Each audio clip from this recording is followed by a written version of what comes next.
Astonishingly, a gang of Bulgarian criminals have rinsed the British taxpayer of 50 million quid in the largest benefit fraud in this country's history. I mean, you wouldn't have thought that that sort of thing could happen under the stewardship of this impeccably competent Conservative government. But against all odds, a ragbag bunch of Bulgarian crooks have emptied our pockets. 5 Bulgarian nationals committed this multi-million-pound scam whilst somehow living in Wood Green, North London. I can only assume that they managed to slip past UK border controls because they're all qualified surgeons or engineers. Surely they wouldn't have been able to so easily set up their elaborate criminal enterprise in this country otherwise.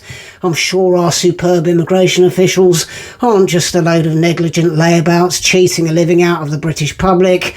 I'm sure there's some good reason why nobody noticed the Bulgarians were submitting thousands of false claims using fictitious tenancy agreements, counterfeit payslips and hijacked identities.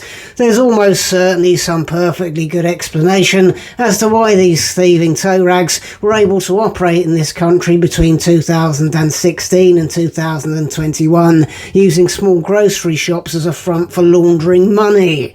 These culturally enriching Bulgarians claimed 50 million quid in universal credit using forged documents, yet bafflingly somehow our super efficient Home Office and Department for Work and Pensions didn't realise what was going on. This industrial level fraud slipped under the radar somehow, while our civil servants were all working from home. Never mind though, these criminals have all now been convicted and the taxpayer will only have to pay 50 grand a year to keep each of these Bulgarian lowlifes in British prisons.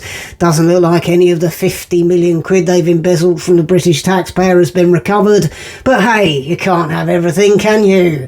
And nobody at the Department for Work and Pensions or the Home Office or Immigration Enforcement has lost their jobs over this fiasco, so all's well that ends well. In fact, the universal credit system has cost taxpayers £11 billion in fraud over the past 2 years. But you can't make an omelette without breaking some eggs, can you? And it doesn't matter how much of our money this government spunks up the wall, they can always find fresh, exciting, stealthy new ways to tax us even more, can't they? Crippling taxes, eye-watering levels of public spending. I mean, it's not traditional conservatism, but I'm sure they know what they're doing.